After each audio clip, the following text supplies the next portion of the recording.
For our assignment, Ernie and I were honored with the pleasure of interviewing Mark Freeman, who is the managing editor for RiverValleyLeader.com.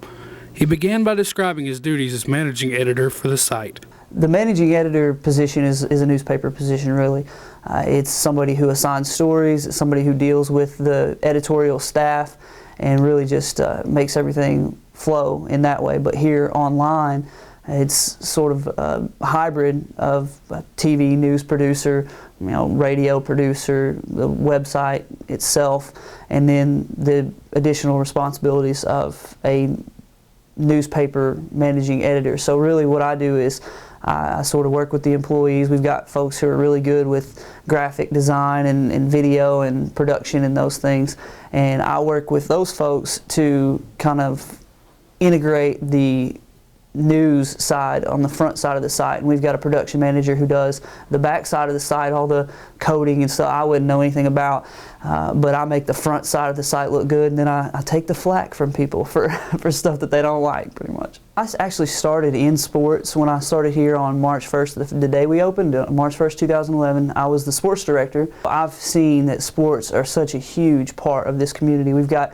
10 schools, 10 high schools in our coverage area, and we cover, everything they send us. It's all user submitted because I can only be at one place at one time. So we've seen that people absolutely love their sports, and it's helped us because there's so many bad stories, so many negative things. A building nearly burned down last night, and you got a team winning a game, and it kind of balances. So it helps balance the scales a little bit. We've seen that people just love their sports. So I've got a special spot in my heart for sports, just in general. Mark got his start through KXRJ, the voice of Arkansas Tech, located here on the Arkansas Tech campus. Well, we've started when we were at Tech. I'm a Tech graduate back in about '09. I started a radio broadcast, and we tried to make it the most professional, best produced sports broadcast that we could. An hour every other week we started doing sports, and here since we've gotten to River Valley Leader, we started a sports broadcast of our own. It's live streamed, local sports centered, and then it goes out to the colleges in the area, and then the statewide colleges, and then professional sports, but it's locally centered. So we, my co-host and I, Weldon Braxton, we do Monday, Wednesday, Friday show from 11 to noon, and we talk sports, take callers, take emails and tweets and things like that, and we're really interactive in that way. So we've been doing that for the last year or so. So that's what we've been doing to kind of integrate that with the show and the sports content that's submitted to us. We've definitely seen the content grow, and really it's kind of funny because when we first started, we had certain schools who would send in a whole lot of stuff, and people would ask, well, why is that school getting the coverage and we're not? Well, it's because they were submitting the stuff. So we've contacted each athletic director and asked them for information, and you've seen that when they see other schools get covered, they want their school covered, and they'll send us stuff too. So it's helped our content immensely because, like I said, I can only be in one place at one time. Mark's most important job at River Valley Leader is not only to inform the community, but to give visitors to the site content that will keep them checking out the site and coming back for more. One of the cool things about working online is that, in the news industry, the people will tell you what they care about by what they click on, by what they comment on, and we've found through years of trial and error and experience that we can write this story or do this video and it'll get X amount of views, or we can do this and it will go way up here. So people have told us what they care about and what they'll click on and what they're passionate about. There's a bunch of different things that we thought would be much better that haven't quite been, and then there's things like restaurants. When they come to town, we can't keep people. we keep people on the site just daily, all day. When a new restaurant's coming to town, just something like that, that we would have never thought that this little restaurant coming to town was going to be such a big deal. Buffalo Wild Wings, I know you've seen the stuff on that. We can go take pictures of that. Photos have been huge. People love to see smiling, happy faces. It started with sports for me. I'd go to a track meet and take pictures of all the kids, or go to a basketball game and try to get a picture of every player. And parents love and grandparents love to see their kids, and kids love to see themselves, and it's just natural. So photos have helped us a whole lot. Video and just being diverse has helped us for sure. But just listening to our community who tells us by what they click on has really helped us grow our content. I think it's the public's right to know about, who got arrested for this felony. And so we post bond hearings and mugshots and those types of things, and those get a lot of views. And then the restaurants, it's crazy to me. We posted pictures of Buffalo Wild Wings as it was going up, and just thousands and thousands of views. And then the biggest story that we had a viral story here, little old River Valley Leader in Russellville, 30,000 plus population. We had a story viewed 2 million times in 4 days because it was about a possibility of snow. And this guy from Louisiana, meteorologist, shared it, and we found it, and we just posted it thinking the people around this area will be able to prepare in case this snow actually does happen.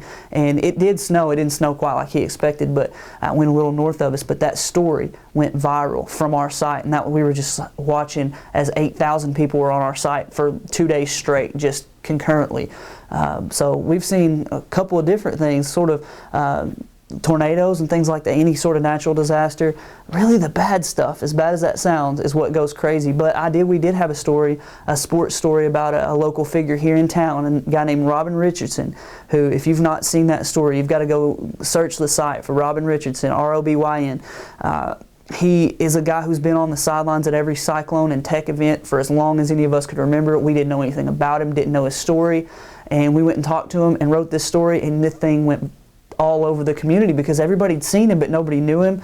So we just loved the fact that that story got out there. People get to know him. People get to sort of read good writing on our site, and that was a match made in heaven there. But normally it's more of the bad stuff that gets out there more. Sometimes it feels really good, and sometimes it's scary. I'll be honest with you. When the story went viral, the weather story, I'm sitting in the office just thinking, did we do something wrong? Did this go viral because there's some crazy link to some porn in it or something? Is there something weird going on here? But then sometimes it's really cool. It's just like you see a good story go, to the whole community, and you think, that's really cool. We had a April Fool's joke go 3,000 shares the other day, and we were just like, oh my goodness. Sometimes it's funny, sometimes it's happy, sometimes it's sad. There's just kind of a mixed emotion depending on what the story's about. But yeah, I've been through the myriad of emotions here. It is through the diverse content that River Valley Leader offers that the community stays up to date on all that is happening throughout the River Valley, and has even helped those around Russellville in many different ways. So we've got great relationships with lots of local nonprofits and local businesses and we love to see these folks succeed. We love to see things happen in a positive, because of what we've been able to do. We had somebody the other day send us a picture of a stolen piece of equipment, and they said, help us find this person, and they email us back later that night, hey, due to you guys posting this and all these people in the community kind of rallying together and sharing it around, we caught the person that night. And that to us is just like, you couldn't pay us for that kind of, we love to be able to help in the community in that way, and I think that's one of the big things that we've been able to accomplish. I love that. However, it isn't his own success that Mark is most proud of. It is his belief that there is a future crop of talent located on the Arkansas Tech campus, ripe with potential and ready to be picked. I'm working with some guys who are actually former Tech students, graduates, who wanted to do they did a radio show there at Tech. It was called The Woodshed, and it's the same type of thing online right now at rivervalleyleader.com, but it was an entertainment and sometimes sports show.